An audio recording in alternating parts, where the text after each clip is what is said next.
The Lamp from the Warlock's Tomb by John Bellairs, Chapter 10. There was silence in Miss Eels's office for a long time. The small ormolu clock on the shelf by the window ticked loudly, and from inside came the muffled sound of cars passing the building. Emerson went back to his chair and sat down. He took a small plastic comb from his pocket and began running his thumb over the teeth, a nervous habit he had acquired long ago. "For the love of heaven, stop doing that!" exclaimed Miss Eels irritably. "Why don't you crack your knuckles like a normal person?" "Never learned how," muttered Emerson, smiling faintly. "Besides, whoever said I was normal?" "Nobody!" snapped Miss Eels. She heaved a deep, despairing sigh, shoved her chair back, and gripped the arms tightly. "Em," she said slowly and gravely, "I believe that what you've told us is true, but what in the name of heaven can we do? That woman handled Anthony and me pretty well. She could probably have killed us outright. What makes you think we can stop her from becoming a superhuman demonic being if that's what she wants?" Emerson slid his comb back into his pocket and rubbed his hands over his face. "You have a point," he said at last. "We may not be able to stop her, but we are bloody well going to have to try it. The moon is full on the 10th of March, which is in about 2 weeks. If we go up to Stillwater then, we may be able to interrupt the ritual while it's in progress. By the way, who is this Mrs. G. Warmish, anyway?" "I was wondering about that, too," put in Anthony, who was feeling a bit left out of the conversation. Miss Eels glowered at them both. "Well, don't come to me for answers, you two. Who do you think I am, Dr. IQ? Mrs. Warmish must be the one who swiped the lamp from Adele Grimshaw after Adele stole it from the closet in the chemistry lab. And then she probably used the evil magic lamp to kill Adele. Maybe Mrs. Warmish was the one who tunneled into the tomb and took the lamp in the first place. Then she sold the lamp to Adele, and later, somehow, she found out that the lamp had incredible powers. When she went to get it back, she turned poor Adele into powder. Does that sound like a reasonable explanation?" Emerson stared thoughtfully at the carpet.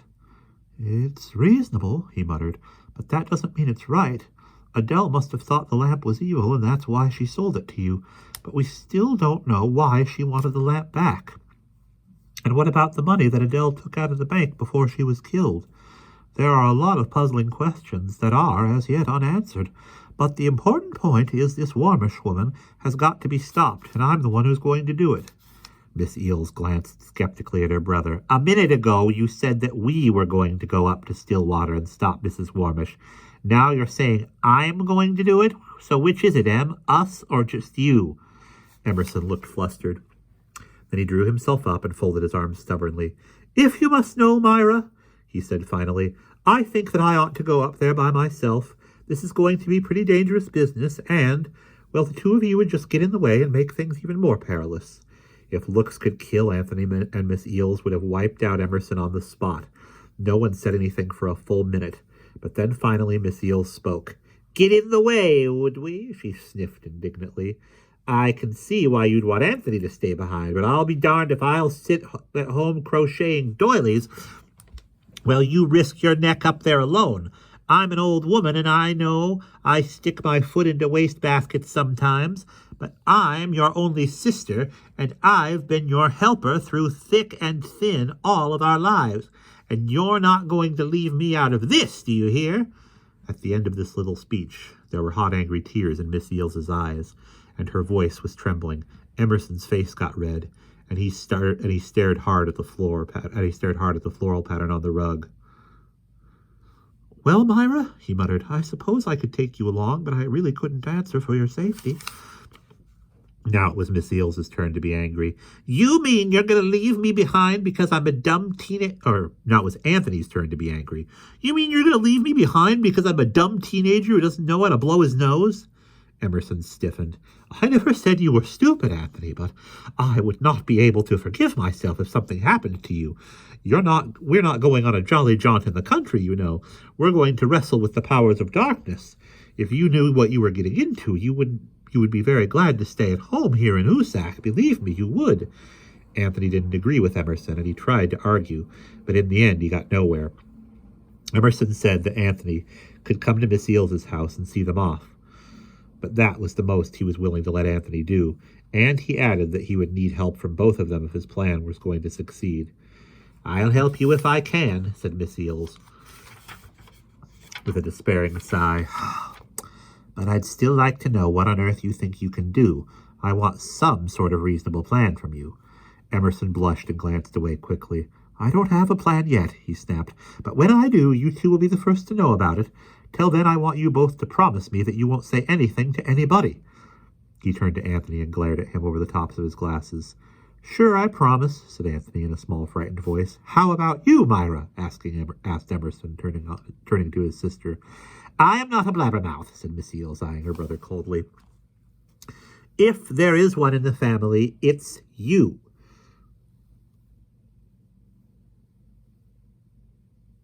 "Why, I remember when—" "All right, enough," exclaimed Emerson, clapping his hands over his ears. "I'm sure you wouldn't tell a soul." He sighed and dropped his hands into his lap. "Very well. You both are sworn to secrecy. I'll go up to St. Cloud and bury myself in my law books. I'll see you both again when the moon is nearly full." Time passed.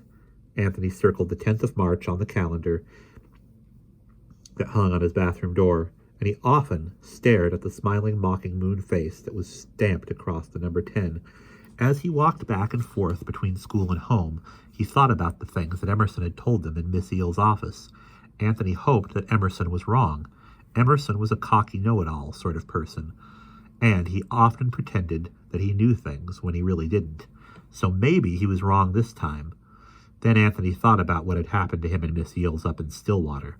If Mrs. Warmish could make them think that they were drowning, then she could also have the power to turn Mrs. Grimshaw to dust and to knock him and Miss Eels unconscious without ever touching them. A chill passed through Anthony's body. What if that evil, nightmarish creature was listening to his thoughts right now? Anthony gritted his teeth and closed his eyes to get rid of the unpleasant visions that were swarming into his head.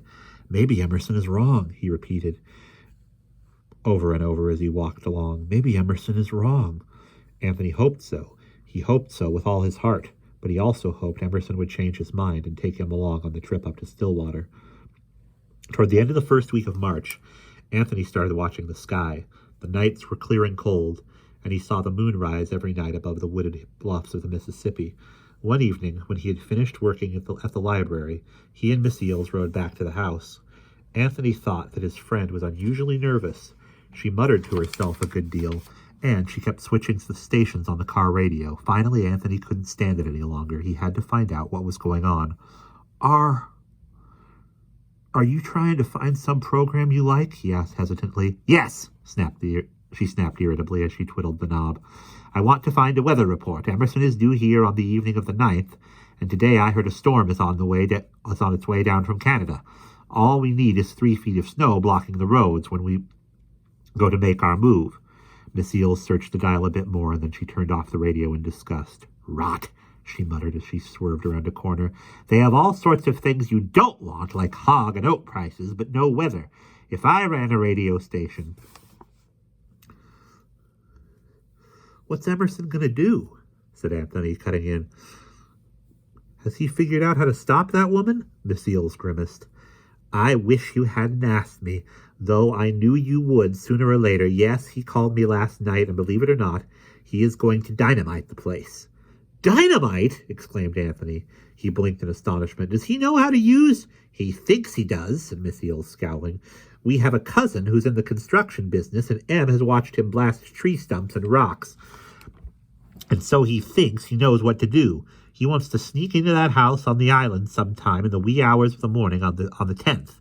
He figures that by that time, Mrs. Ghastly will have her statues and the lamp and all the other paraphernalia set up. And he'll be able to blow everything sky high, so she won't be able to have a second try next year. I know, there are a lot of holes in his great plan, but it's the best one he could come up with, and maybe with a little luck it'll work. But it's going to be extremely dangerous. And so I think Emerson was absolutely right when he told you that you couldn't come with us. I'm going because I'm old and silly, and Em is my dear brother. But I don't want to be the one who gets killed. Do you understand?" Anthony wanted to yell that he would come along regardless of what she said, but he knew that would just make Miss Eels angry, so he bit his tongue and muttered, "Uh-huh." He would wait and watch and figure out how to stow away in Emerson's car. On the evening of the 8th of March, it started to snow. Steadily the flakes came down hour after hour, and by dawn a foot had fallen. When he looked out his bedroom window in the morning, Anthony groaned. His street was a rippled white desert, with humps here and there that hid parked cars. In the distance, a snowplow was growling, but it would be late afternoon before it got to the Monday's house. School would be closed, and the libraries too, and the road to Stillwater. Anthony glanced up at the gray sky. More snow would be coming down. How on earth were Miss Eels and Emerson ever going to get up there? Glumly, Anthony plodded down the stairs to the kitchen. His mother was standing at the stove, making scrambled eggs, and his dad was sitting at the round oak table, slowly sipping coffee. "Hi, folks," sighed Anthony as he sank into a chair. "Guess we're snowed in today, huh?" "Kind of looks that way," said Mr. Monday, smiling ruefully. "Won't be nothing open today, and there's more snow on the way. The man on the radio said at least a foot more, maybe 2. I get tired just thinking about shoveling out the alley behind my saloon." "You'd better get someone to help you," put in Mrs. Monday in a worried voice. "Remember, you've got a bad heart, Howard, and you're not supposed to overexert yourself." Mr. Monday gave Anthony a look, as if to say, "I wish I hadn't brought up the subject of snow shoveling." "Well, Anthony," he said after clearing his throat, "what you going to do with yourself today? Build snowmen?" Anthony laughed. "Nope. I'm going to dig those snowshoes out of the attic and go for a walk down the street. I'll come back and help you shovel later." He did not add that he was going to snowshoe all the way over to Miss Eel's house so he could find out what was going on with Emerson. He would have called her up, but the telephone was in the front hall, and with both his parents at home, there was a good chance one of them would overhear him. "Okay, Tony," said his dad with a cheerful smile and a wave of his hand. "Have a good time, and if you run into any bears, watch out." Anthony laughed and started digging into the plate of scrambled eggs that his mother had just set in front of him. Later that same morning, Anthony was clumping down the snow-covered street on his snowshoes. He had used those odd tennis rackety things before, and he could move at a pretty good rate of speed. As he walked, he glanced around. Old men in red hunting hats were shoveling their walks, and kids were building snow forts. A snowball whizzed past his head, and with a laugh he ducked. Anthony paused to catch his breath. How far had he come? There was the Baptist church with its square white stone tower, so Anthony looked ahead and then he gasped. Coming toward him over the snow was Miss Eels. She was wearing a pair of long cross-country skis, and she propelled herself with 2 stout ski poles. She wore a floppy blue and orange stocking cap with a blue pom-pom and an old padded blue parka with a ratty imitation fur collar. Her cheeks were very red, and her glasses were slightly askew on her face. Anthony didn't want to laugh, but he did. He couldn't help it. Miss Eels looked like Grandma Moses trying out for the U.S. Winter Olympics. "Go ahead, Mock," called Miss Eels, as she shoved herself closer to him. "Make fun. See if I care." And then she broke down and laughed herself. She knew how she looked, and it really was very idiotic, the whole idea of her on skis. When she had stopped laughing, Miss Eels told Anthony that she had heard from Emerson on the phone that morning. "And believe it or not," she went on, "he's coming down by helicopter." Anthony was astounded. "Huh? I didn't know you could fly one of those things." Miss Eels sighed and shrugged comically. "Well, he can. You see, he learned in the Army Air Corps during the Second World War. And when the war was over, the one thing in the world that M wanted to own was a copter, so he bought one. Even in those days, M was rich, and when he found out that the Army was planning to store a lot of its helicopters away in mothballs, he offered to buy one. It took a lot of finagling, but he did finally manage to get a whirlybird. I think he has actually had it up in the air a few times since the war. But, be that as it may, he is planning to bring the silly crate down here, and he'll be landing in a field near the Hoosac Airport sometime around midnight. He expects us to be there to meet him." Anthony's heart leaped. "Hey, he's going to let me go after all. How come he changed his mind?" "Anthony," she said slowly, "I hate to pull the rug out from under you, but M has not changed his mind. He wants you to be there to see us off because, well, you're an old and valued friend, and he wants to say goodbye. To be frank, there's a real chance that he and I won't be coming back, and if that should be the case, do you understand what I'm saying?" Anthony felt a lump forming in his throat, and tears sprang to his eyes. Right then and there, he made a decision. He was going along with them. He would keep quiet, and he would watch for a chance to stow away aboard the helicopter. Miss Eels saw how upset Anthony was, and she reached out to pat his arm. "Please don't listen to all my talk about not coming back," she said, smiling bravely. "I'm a worrier, and I always imagine the worst possible thing is going to happen. We'll probably be back with a lot of great stories to tell after this whole crazy business is over with. I think that by midnight the main roads and streets in Hoosac will be cleared, so why don't you catch a taxi and meet me at the corner of Airport and Henderson Roads at about 10 minutes before 12. There's a variety store on Airport Road, and after you've seen us off, you can go there to call a cab to take you back home again, okay?" Anthony nodded. Then he awkwardly shook hands with Miss Eels and turned to plod home. The day dragged on for Anthony. He read part of next week's American history lesson. He helped his father shovel the driveway. He played several games of chess with his brother Keith, who had nothing to do because the garage where he usually worked was closed. Every now and then Anthony turned on the radio and checked the latest weather report. There seemed to be some disagreement among the experts. Some said that more snow was coming, and others claimed it would be a cold, clear night, with a full moon rising sometime about midnight. The hours ticked away, and Anthony got fidgetier and fidgetier. Around 6, his family had dinner, and Anthony volunteered to help with the dishes. While he was drying the silverware, he told his mother very casually that he might take a late-night walk down to the center of town. Mrs. Monday fussed a bit and told him to watch out for skidding cars when he crossed the street. But she didn't really seem terribly worried. If she only knew, thought Anthony. At 10 minutes after 11, he got his parka out of the closet, laced up his army boots, and tucked the snowshoes under his arm. Out the door he went into the bitingly cold night air. The sidewalks were still covered with snow, but Anthony walked in the street so he could make pretty good time. He loped along, whistling Winter Wonderland. Every now and then he glanced up at the sky, which was crowded with stars. Pretty soon, he would be up in Stillwater, and with a tightening in his stomach, Anthony wondered if he really would make it back safe and sound. After 10 minutes of steady walking, he made it to Minnesota Avenue, the main street of the town. Next to City Hall was a little white clapboard building that housed the Oldfield Taxi Co. It only had 2 cabs, and one of them was sitting outside with the motor running. Through the plate glass window, Anthony could see the dispatcher sitting at his desk reading a comic book. A cab driver was standing nearby, sipping a cup of hot coffee. Anthony paused. He wanted to turn and run back home, but he took a deep breath and forced himself to open the rattly front door. "Excuse me," he stammered, "but I wonder if you could take me to—" He paused and swallowed hard. It was tough getting the words out. The driver, a big beefy man with a red face, turned and caught sight of Anthony. He glanced down at the snowshoes, and he broke up. "Hey, Dan!" he roared, pointing. "Get a load of him! I didn't know the dog sled made it into town today." Both men laughed, and Anthony cringed, but he stood his ground and waited for the guffawing to die down. "Just kidding, son!" rumbled the big man as he set his coffee cup down on the desk. "Where you want to go, eh?" "I need to go to the corner of Airport and Henderson Roads," muttered Anthony. "Can you take me there?" "Yeah, sure," said the big man carelessly. He waved to the dispatcher and started for the door.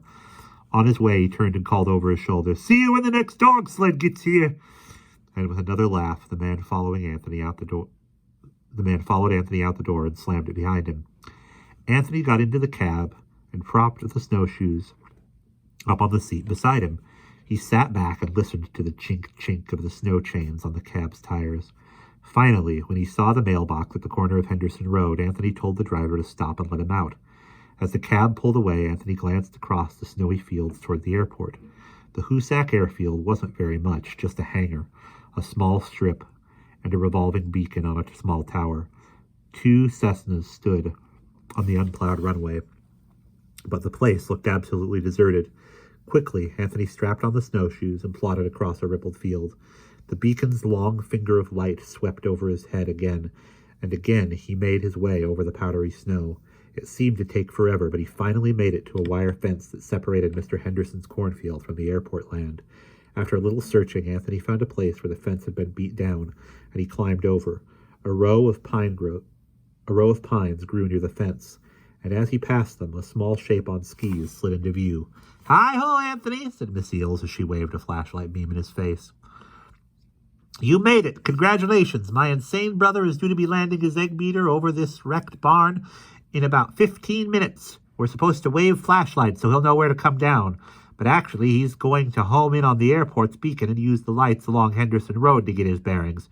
So he won't go too far and land on top of some poor man's garage. Isn't this all absolutely crazy?" Silently, Anthony agreed that it was. He slogged steadily toward the barn as Miss Eels shuffled and slid and prodded the snow with her ski poles. She was talking a blue streak, and Anthony knew that she was very, very nervous. He was tense, too, and he wondered for the umpteenth time if he really would have a chance to stow away aboard the copter when Emerson's back was turned. He also wondered why in the world he wanted to go, but it was an overpowering urge, an adventure he wanted to be a part of. The barn rose before them, a black mass of shadows, with a crooked cupola on top. Miss Eels was wearing a pack strapped on her back, and she reached into it, pulled out another flashlight, and handed it to Anthony. Switching it on, he peered at his watch. It was 20 minutes to midnight. To save the batteries, he snapped the light off, and the two of them settled down to wait. And that is the end of Chapter 10.